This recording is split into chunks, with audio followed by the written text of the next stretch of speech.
청취자 여러분 안녕하십니까? 북한의 과거와 현재를 짚어보고 더 나은 미래로 나아가기 위한 방향을 고민해보는 더 나은 조선 시간입니다. 매주 목요일에는 국민통일방송 데일리 NK 이광백 대표와 함께 북한 사회 현안부터 구조적 문제까지 짚어봅니다.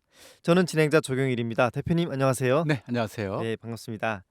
김정은 총비서가 이 네. 전원회의에서 한국 점령을 위한 준비를 지시했습니다. 한반도의 군사적 긴장이 이제 높아지고 있는데요. 네. 오늘 더 나은 조선에서는 북한의 전략무기 개발 목표와 또 진행 상황 그리고 그 문제점에 대해 알아봅니다.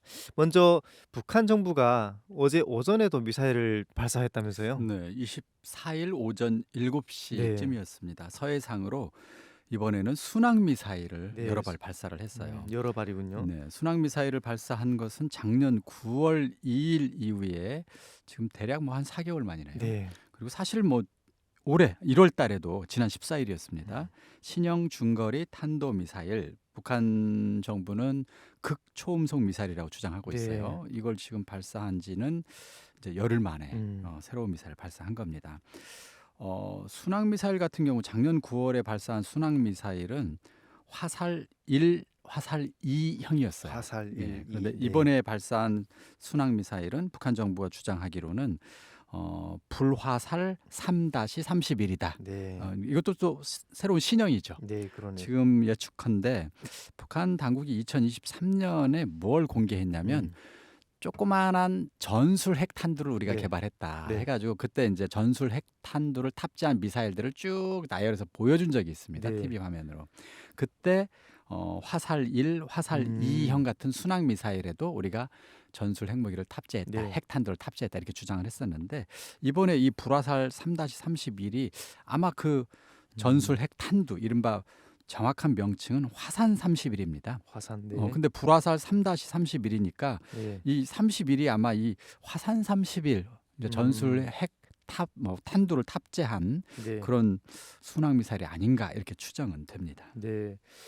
이렇게 불화살, 뭐 화산 31 이렇게 다양한 신형 미사일들을 어쨌든 개발해서 계속 발사한다는 건데 이렇게 계속 미사일을 발사하는 배경은 뭔가요? 뭐 일단 당장은 지난 15일부터 네. 3일 동안 제주 남쪽 방향 공해상에서 한국, 미국, 일본이 해상 연합 훈련을 지금 실시를 네. 했어요. 예. 그래서 이것에 반발해서 지난주에 북한 군사 당국은 수중 핵 어뢰를 발사를 음. 했거든요. 해일 5-23을 네. 시험 발사했습니다.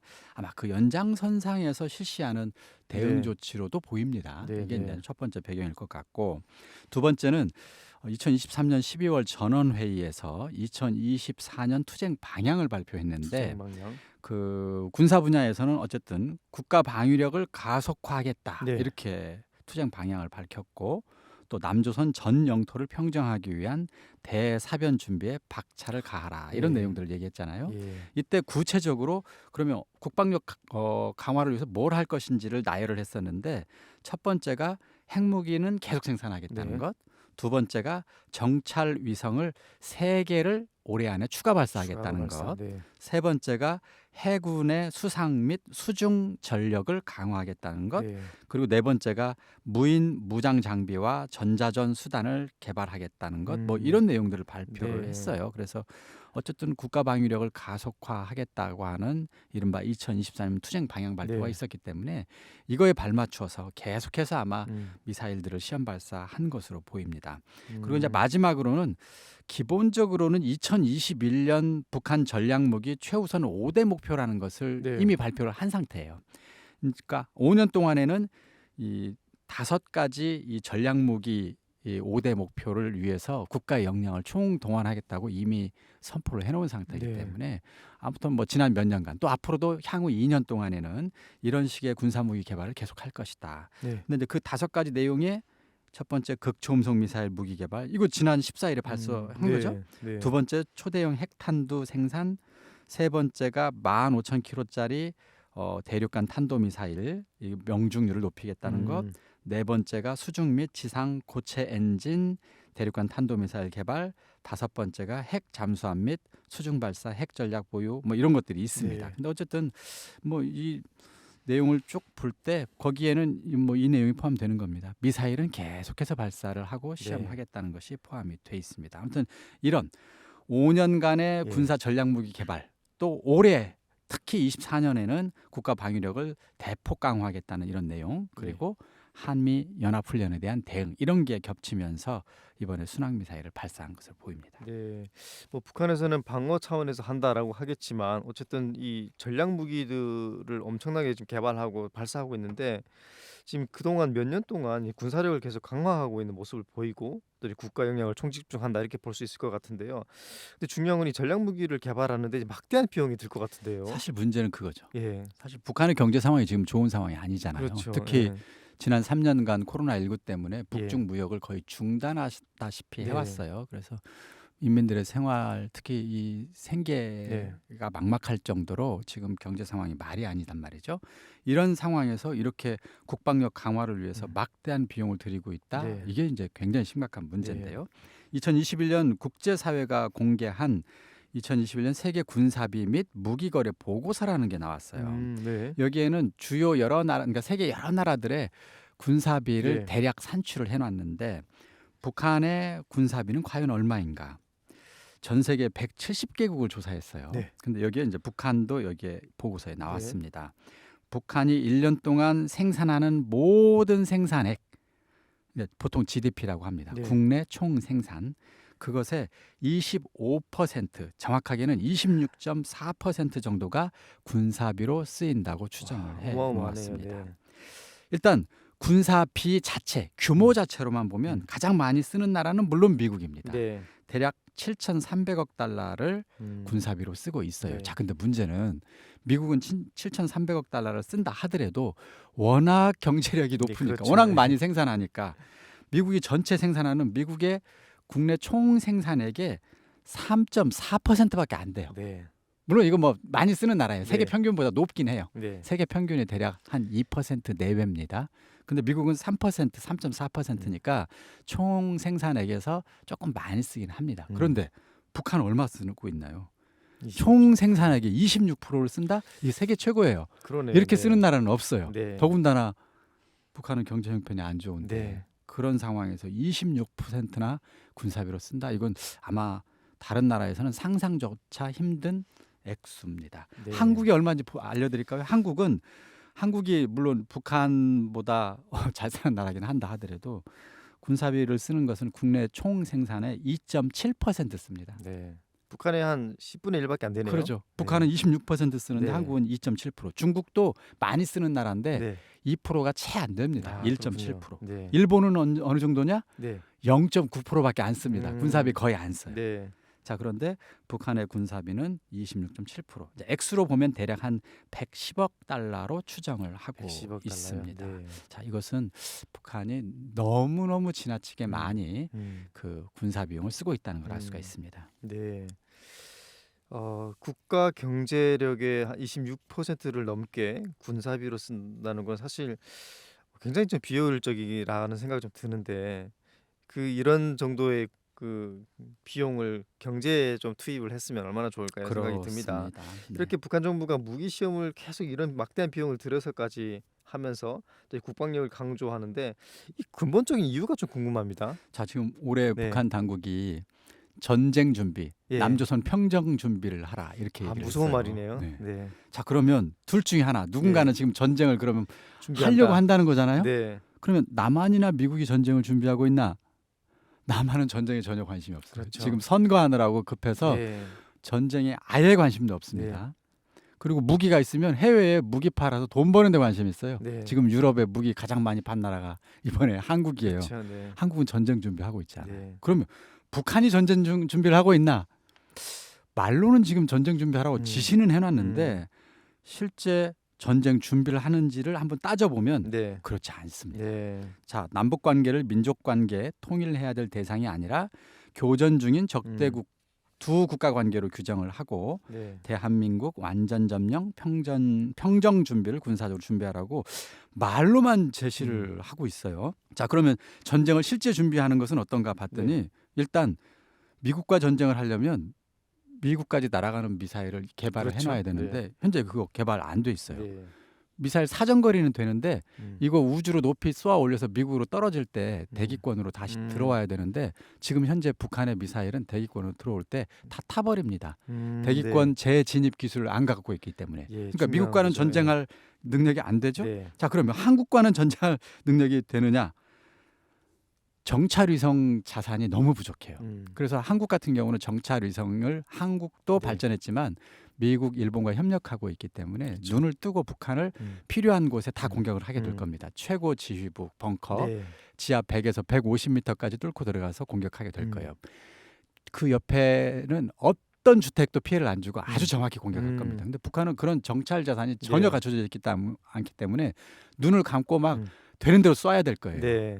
주민 피해는 많이 줄 수 있겠지만 필요한 군사 전력을 정확하게 공격하는 건 불가능합니다. 네. 그럼 어떤 일이 벌어지느냐면 북한의 주요 벙커나 무기들은 전쟁 시작하고 나서 2, 3일 내에 대부분 남한의 음. 정확한 GPS라든가 정찰 자산에 유도된 미사일들에 의해서 다 파괴돼 버릴 거예요. 네. 그러니까 전쟁에서 이길 수 없는 상황이 될 그렇죠. 이길 겁니다. 수 없죠. 자, 이런 상황에서 전쟁을 한다? 아, 이거 북한 당국이 가장 잘 알고 있어요. 북한 당국도 전쟁 준비 안 돼 있어요. 지금 일단 탱크나 전투기 기름도 네. 준비 안 해놓은 네. 상태거든요. 근데 왜 그럼 말로만 그러면 하느냐 이거죠. 네. 전쟁 준비는 남한도 안 하고 있고 북한도 안 하고 그렇죠. 있단 말이죠. 네. 근데 말로만 하고 있어요. 이유가 뭐냐? 외부 위협, 음. 전쟁이 난다. 이렇게 하면서 북한 주민들에게 불안감을 지금 조성하는 이유. 이게 이제 제가 볼 때는 지금 최근에 핵무력을 포함한 강력한 국방력으로 국가와 인민의 생명과 안전을 우리 최고 지도자와 당이 지켜주고 있다고 대대적으로 선전하고 있습니다. 선전선동의 그 일환이네요. 그렇습니다. 예. 정부가 새해 들어서 내려보낸 사상 교양 자료의 음. 대부분은 김정은 총비서의 음. 핵 업적을 네. 칭송하는 겁니다. 음. 경제로 음. 업적을 칭송할 내용이 음. 없기 음. 때문에 가장 중요한 게 경제 문제, 먹고 사는 네. 문제인데 이걸 해결하는 것이 잘 안 되니까 핵으로라도 지금 최고 지도자의 존재 이유, 업적 선전, 네. 그다음에 당의 성과를 선전해야 되는 이런 상황이다 보니까 자꾸만 전쟁 난다, 남조선 전쟁 준비하자라고 하면서 외부 위협을 강조하고 있는 것은 아닌가. 그래서 코로나 기간 매우 어려운 상황에 내몰려 있는 인민들이 이 체제와 정권, 최고 지도자에 대한 불만을 가질 수도 있는데 이걸 가질 여유를 안 주려는 것이죠. 불안감을 조성. 이게 첫 번째 이유 같습니다. 두 번째는 군 내부적으로 기강도 바로 잡아야 될 것 같아요. 기강, 그래서 무기 네. 개발의 속도를 높이려는 의도도 있어 네. 보이고요. 세 번째는 대외적으로는 미국의 대통령 선거가 올해 있습니다. 그래서 아마 만약에 트럼프 대통령이 혹 당선된다면 트럼프 대통령과 다시 한번 협상을 해가지고 경제 제재도 풀거나 이런 문제 해결을 위해서 아마 미국과의 협상에 나설 수도 네. 있잖아요. 그때 이런 미사일을 발사해두면 도움이 좀 된다고 판단할 것 같아요. 마지막으로는 네. 지금 현재 제대로 가동되고 있는 건 북한 사회 영역에서 군사 영역뿐인 것 같아요. 네. 그러니까 저는 이런 게 좀 개인적으로는 의심이 좀 듭니다. 열병식을 올해 여러 차례 했어요. 네. 그것도 주로 밤에 합니다. 야간 조명을 화려하게 켜놓고. 네. 그리고 그 열병식을 보면서 김정은 위원장이 울컥하면서 감격하는 모습도 여러 차례 눈에 보였어요. 네. 김정은 화면에다 위원장에는 나왔죠. 이 화려하게 밤에 조명 켜가지고 막 비행기 날리고 탱크 나오고 이런 장면을 보면서 울컥한다, 감동받는다. 또 하나의 유희, 오락 네. 이런 게 아닌가 의심이 들 정도예요. 네. 이런 여러 가지 이유들로 지금 무기 시험을 계속하고 있는 것으로 보입니다. 그 인민들은 잘 먹고 잘 살게 해달라 이렇게 좀 간절하게 외치고 있는데 오히려 전쟁이 난다 이렇게 위협하고 또 강조를 하면서 좀 더 이제 불안감을 조성해서 또 뭐 대내 결속도 하려고 하는 것 같고 이런 여러 가지 이유가 있는 것 같은데요. 어쨌든 국방력 강화를 최우선에 놓고 있는 정책을 펼치고 있는데 문제는 이와 같은 이런 정책의 문제점이 굉장히 클 것 같은데요. 어떤 게 가장 문제인가요? 첫 번째 국가 발전 네. 순위, 네. 특히 경제력에 비해서 너무 군사력이 지금 과도하잖아요. 네. 인민 불균형하죠. 생활을 네. 희생해가면서 이걸 하고 있다는 음. 겁니다. 가장 큰 문제는 전 여기에 네. 있다고 봅니다. 그러니까 인민의 희생으로, 음. 인민의 고통으로 지금 무기를 만들고 있다는 점이 가장 큰 문제라고 봅니다. 김정은 위원장이 최근에 김정은 위원장의 혁명 사상이라면서 네. 인민대중 제일주의 내세웠어요. 그렇죠? 네. 이 인민대중제일주의 김정은 위원장이 스스로 자신이 만든 혁명사상이라고 하는 것과도 어긋나는 정책이라고 봅니다. 이게 첫 번째 네. 문제다. 그리고 두 번째, 전쟁이나 군비 경쟁에서 승리하는 것은 불가능한데도 이 정책을 추진하고 있다는 거예요. 아까 얘기했던 것처럼 사실 전쟁이나 군비 경쟁을 본격적으로 하게 될 경우 남한하고도 아마 상대가 네. 안 되고 미국과는 그렇죠. 아예 비교조차 안 될 그렇죠. 겁니다. 네네. 그런데 그럼 미국과 남한을 상대로 군사력으로 싸워서 이기겠다? 이 불가능한 목표를 더군다나 인민의 경제와 생활을 희생해 가면서까지 이걸 해야 된다? 이건 비현실적인 네. 정책이라고 생각을 합니다. 참고로 세계 각국의 군사력 순위가 지난 19일 날 발표가 됐어요. 네.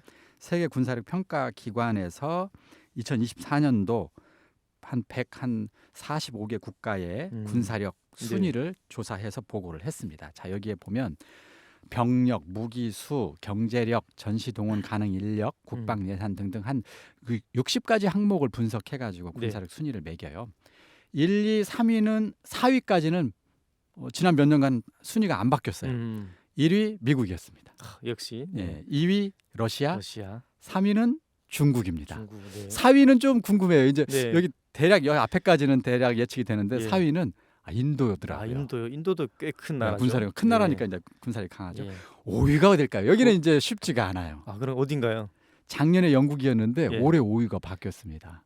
한국입니다. 한국이 5위예요. 그러니까 작년에 5위가 영국, 6위가 한국이었는데 네. 순위가 이번에는 바뀌었어요. 한국이 군사력이 지난 1, 2년 사이에 네. 조금 더 높아졌다는 걸 알 수가 있습니다. 예. 그래서 5위 한국, 6위 영국, 7위 일본입니다. 이런 순서인데 한국 같은 경우는 지금 6위에서 5위로 한 계단 상승했어요. 네. 한국 군사력 5위 대단한 나라네요. 근데 예. 이런 한국과 싸워서 이기겠다? 더군다나 미국은 1위인데 그러니까요. 참고로 10개 나라 가운데 네.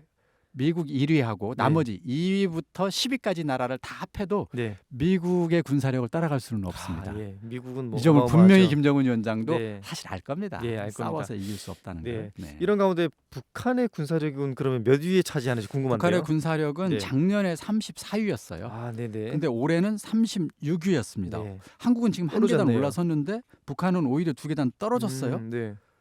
2019년에 18위였습니다. 2019년이 가장 높았어요. 그런데 너무 네. 재미있는 사실은 2019년 이후에 계속해서 빠르게 하락하고 있다는 네. 거예요. 자, 이길 수도 없는 전쟁 준비를 인민 생활을 희생해가면서까지 강화할 이유가 과연 있을까? 의구심이 듭니다. 그렇겠네요. 그 주민들의 반응도 사실 궁금한데 이렇게 핵실험하고 전략 미사일을 발사하고 이렇게 성과를 이렇게 자꾸 축켜 세우고 있는데 정작 인민들은 이런 걸 어떻게 바라보고 있을지 궁금한데 어떤가요? 뭐 일부 주민들은 국방력이 강화되면 뭐 든든하다 이런 네. 반응을 보이는 주민들이 네. 있다고는 합니다. 그런데 그거보다 훨씬 많은 주민들은 부정적이라고 그래요. 네. 평안남도 주민은 자기 주변 동네 사람들의 이야기를 전했는데요. 이런 얘기들 한다고 그러네요. 미사일을 쏘든 말든 일절 관심이 없던 주민. 자, 이제는 미사일 발사라는 말만 들어도 눈살을 찌푸리며 한숨을 내쉰다. 국가가 미사일을 만드는데 돈을 퍼붓고 그 성과에 흠뻑 젖어 흡족해하며 웃음 짓고 있을 때 인민들은 죽지 못해 네. 하루를 겨우겨우 살아간다. 네. 인민이 살아가는데 꼭 필요한 전기, 물, 쌀 중에 제대로 공급되는 게 하나도 없는데 자력갱생만 외치면서 미사일 발사 성공만 과시하는 게 이게 과연 정상인가 이런 얘기도 했고요. 신의주의 주민 같은 경우는 먹을 쌀이 없어 허리띠 조여가며 살아가는 백성들의 생활은 안중에도 없고 미사일 발사했다는 소리만 하니 이빨이 갈릴 정도로 악이 난다. 이렇게 굉장히 네. 분노하시는 분노가, 분도 분노가 보이네요. 계셨습니다. 네, 주민들의 목소리가 저는 제일 중요하다라고 생각을 하는데요. 이렇게 주민들이 이빨이 갈릴 정도다 이렇게 하소연하는 말씀을 보면 북한 정부에서 정권에서 이런 주민들의 이야기를 좀 들었으면 좋겠다는 생각이 좀 듭니다. 네, 지금까지 미사일 발사의 이유와 또 이제 문제점들을 살펴봤습니다.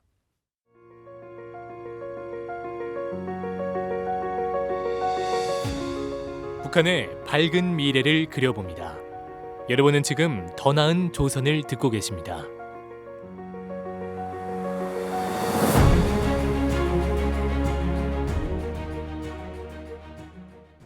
네, 다음 이야기입니다. 올해가 시작되자마자 새해 첫 전투를 시작했다 이런 소식이 있네요. 네. 1월 2일부터 여러분 다 아시는 전투죠? 네. 거름 전투 거름 전투, 돌입됐습니다. 네. 그래서 올해도 1월 2일부터 음. 2월 15일까지 2월 14일인가요? 네. 15일까지 거름 전투를 하고 있는데 양강도 해산 주민이 지난 1월 3일 날 김정숙 예술극장 앞 광장에서 네. 2일 오전 9시 걸음을 실은 자동차 50여 대가 모인 가운데 음. 새해 첫 전투 선포식이 있었다. 이렇게 소식을 전해왔어요. 네. 해산시 당과 농촌경영위원회 간부들, 공장, 기업소, 종업원들이 참가한 가운데 선포식은 진행이 됐다. 해마다 새해 첫 전투는 있었는데요. 음. 이 걸음 전투 선포식까지 한 건 올해가 처음이다 이런 얘기도 아, 그런가요? 해주셨네요. 네, 의미가 좀 있는 것 같습니다. 이 걸음 전투의 목표도 궁금한데요. 각 개인에게 할당된 양도 있을 텐데요. 이게 얼마나 되나요? 일단 전국을 다 취재하지 네. 못했고요. 양강도의 경우만 보자면 지난해 말 양강도 당위원회는 걸음 전투를 위해서 운반용 자동차도 이미 확보를 했고요. 아, 네. 공장 기업소들을 통해서 걸음도 미리 준비를 네. 해놓은 상태라고 합니다. 새해 첫 전투의 걸음 생산 과제는 공장 기업소 근로자 1인당 인분 기준으로 600kg, 네. 만 12세부터 17세까지의 청소년들과 연로 보장자, 가정이 있는 여명 조직원들은 네. 1인당 인분 기준으로 300kg 이렇게 예. 된다고 합니다. 지난해 걸음 생산 과제는 1인당 성인 경우 네. 인분 1톤이었는데 올해는 조금 줄었죠. 청소년도 1인당 작년에 인분 600kg였는데 네. 그 절반 정도로 일단 양은 작년에 비해서는 줄었다고 합니다. 아, 네. 양이 작년에 비해서 줄었다는 거는 어쨌든 주민들의 입장에서는 덜 고생할 수밖에 없어서 뭐 네. 반가운 소식인 것 같기는 한데요. 어쨌든 북한은 이제 온 나라가 이제 알곡 생산량을 높이자 이렇게 또 목소리 높이고 있지 않습니까? 네네. 이런 가운데 걸음의 양을 줄인 것도 좀 궁금합니다. 양강도 주민에게 그 네. 이유를 물어봤더니 사실 예전에는 새해 첫 전투 기간 걸음 생산 과제를 목표를 내세워주긴 했지만 네. 주민들도 알고 당국도 알았답니다. 이거 불가능한 목표. 아, 너무 네. 많은 목표를 내세웠어요. 네. 근데 양을 너무 많이 목표를 내세우니까 어떤 문제가 있냐. 주민들은 생산 의욕 자체가 떨어지는 거예요. 아, 어차피 네. 그거 달성 못할 예. 거니까. 그래서 그런 부작용이 있었는데 올해는 그래서 걸음 과제를 좀 음. 현실적이고 적당히 일단 내주고 대신 공장 기업소 주민들 사이에 생산 경쟁을 유도하는 식으로 약간 전술을 바꾼 거 아니냐 네. 이렇게 주민들은 징을 하고 있습니다. 물론 사실 45일 전투 기간 동안에 근로자 1인당 600kg, 청소년 1인당 300kg 인분 모으는 것도 잘 이마저도 근데 낮은 목표는 아니랍니다. 이것도 쉽지는 네. 않다고 합니다. 1인당 300kg여도 지금 생각해 보면 굉장히 많다고 아 생각하는데 그래요? 네. 저도 학교 때 이런 네. 과제를 받았었습니다. 아, 그래요? 예, 인분을 겨울철 되면 바켓스에 수거해가지고 네. 갖다 바치곤 했었는데 300kg 쉽지 않을 것 같습니다. 주민들을 또 이렇게 추운 날씨에 고생시키는 것 같은데요. 이 걸음 전투에 10대 학생들까지 다 동원하고 있다면서요? 네, 평안북도 네. 주민이 전해준 소식인데요. 용천군 읍에 있는 네. 초고급 중학교 학생들의 퇴비 전투가 오전 10시부터 12시까지 진행이 됐다 이렇게 전해온 적이 있습니다. 10대 학생들의 퇴비 전투는 학교 당국이 신정 전날 학생 1인당 100kg로 걸음을 생산하도록 네. 할당한 것을 이제 손수레로 운반해 가지고 네. 농장까지 이제 바치는 거였는데요. 집에 손수레가 없는 학생들도 있었나 봐요. 네. 이제 그런 학생 같은 경우는 지게로 걸음을 쥐고 농장까지 네. 운반하기도 했다고 합니다. 이제 이걸 지켜보는 주민들 속에서는 이런 얘기도 했대요. 저렇게 해가지고 아이들의 키가 어떻게 크겠냐 하면서 네. 혀를 차기도 했다고 합니다. 그리고 또 지난 2일부터 평안북도 안주 같은 경우는 이게 좀 지역마다 다른가 봐요. 네. 가정주부들의 걸음 생산 전투가 시작이 됐는데 1인당 걸음 생산 과제가 1톤이었습니다. 1톤이요. 네. 예.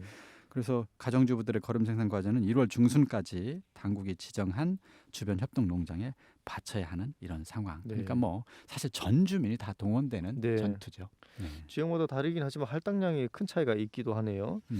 또 이 해산시 같은 경우도 이렇게 집결소에 구류돼 있는 주민들까지 뭐 추운 날씨에 장시간 퇴비를 생산하는 그 노동에 좀 내몰리고 있다 이런 이야기가 있네요. 네. 지난 네. 19일에 집결소에 구류 중인 50대 여성 역시 네. 이 집결소에서도 퇴비 생산 현장에 이제 나가야 되겠는데 그 퇴비 생산 현장에서 쓰러지는 일이 벌어졌다고 네. 합니다. 이제 그 전에 일주일간 고열에 시달려서 잠도 제대로 못 자는 네. 그런 상황이었는데 그러다 보니 밥 한 술도 이제 제대로 뜨지 못하는 그런 상태. 굉장히 몸이 안 좋은 상태였는데 계호원이 이것을 감안하지 않고 퇴비 생산에 내몰면서 결국 정신을 잃고 쓰러지는 사건이 발생했다고 합니다. 네. 또 해마다 1월이면 시작되는 이런 걸음 전투 아마 내년에도 또 할 것 같은데요. 이런 문제점은 뭐가 있을까요? 지금 해마다 네. 거의 대부분의 인민이 퇴비 전투, 네. 농촌 노력동원도 이제 참가를 해야 네. 됩니다. 자, 온 나라 인민이 농업 생산에 총동원되고 있잖아요. 네. 자, 그런데 정말 신기한 게 있습니다. 음. 왜 그러면 인민들은 이런 상황에서도 마음껏 먹지 못할까요? 네. 왜 최고 지도자와 당은 알곡 생산을 늘리자고 매년 호소하고 음. 있는 걸까요? 음. 왜 북한은 만성적인 식량 부족 국가로 네. 전락한 걸까요? 그러게 말입니다. 이게 잘못된 거죠. 뭔가 네. 방법이 잘못된 거죠. 네. 전 인민이 퇴비 전투 농촌 노력동원에 동원된다고 해서 생산력이 높아지지 않는다는 것을 지난 수십 년간 경험으로 네. 이미 증명된 거거든요. 네. 그러면 방법을 바꿔야 된다고 생각합니다. 그렇죠. 방법이죠. 생산성이 낮은 낡은 농업 생산 방식을 바꾸거나 뒤떨어진 농업 기술을 선진화하거나 부족한 농기계와 비료를 어떻게든 채우거나 또 특히 농민들이 열심히 일할 수 없게 만드는, 다시 말해서 농민들의 자주성과 창조성을 떨어뜨리는 협동농장 제도 등 이른바 사회주의 농촌 경제 제도를 근본적으로 바꾸거나 뭔가 새로운 방법을 써야 되잖아요. 이걸 고치지 않고 온 나라 인민들에게 걸음을 걷는다? 네. 걸음이 뭐 1톤이 아니라 10톤, 100톤을 걷어도 아마 농업 생산성 못 높이지 않을까 이런 생각이 듭니다. 네. 국가에서 비료를 생산을 해서 아니면 뭐 수입을 하든지 이렇게 비료를 뿌리면 될 일을 이렇게 온 나라 인민들을 동원해서 이 추운 겨울에 퇴비를 죽게 하는 거는 정말 이건 탄압이다 이런 생각도 듭니다. 그러니까 저는 그 네. 시간에 인민들이 막 한 달, 예. 두 달 정도 걸음 전투에 네. 동원되는 그 시간에 예. 공장 기업에서 일하는 인민들은 네. 거기서 더 열심히 일하게 만들어주고 선생님은 더 열심히 아이들을 위해서 가르칠 수 네. 있도록 교재 연구를 하게 하고 네. 학생들은 그 시간에 공부해야죠. 그렇죠. 공부하고 네. 아니면 뛰어놀거나 네. 그리고 연구원들은 그 시간에 연구해야죠. 예. 그리고 관료들은 그 시간에 선진국들을 가서 음. 여행하면서 선진국가들은 어떻게 해서 잘 살게 되는지 음. 연구하고 보고 듣고 와서 네. 북한 사회를 정말 새로운 나라로 만들기 위해서 열심히 일하는, 각자 자기 일을 열심히 해야 그 나라가 발전하지. 그렇죠. 네. 온 나라 인민들을 이쪽으로 걸음 전투로 내몰고 무슨 저축 전투로 내몰고 뭐 별을 베게 한다고 해서 그 나라가 발전하지는 않는 것 같습니다. 네, 네. 맞습니다. 대표님 말씀처럼 20년 전에 저도 걸음을 주우러 다녔었는데 여전히 그렇다고 하니까 정말 답답합니다. 북한 사회 또 인민들의 삶이 조금이라도 개선될 수 있도록 정부에서 정책을 바꾸기를 좀 바랍니다. 네, 오늘은 새해부터 이어지는 북한의 군사 도발과 또 군사력의 순위 그리고 올해 걸음 전투에 대해서 살펴보았습니다. 대표님 오늘도 감사합니다. 네, 감사합니다. 더 나은 조선의 주인공 바로 여러분입니다. 다음 시간에 찾아뵙겠습니다.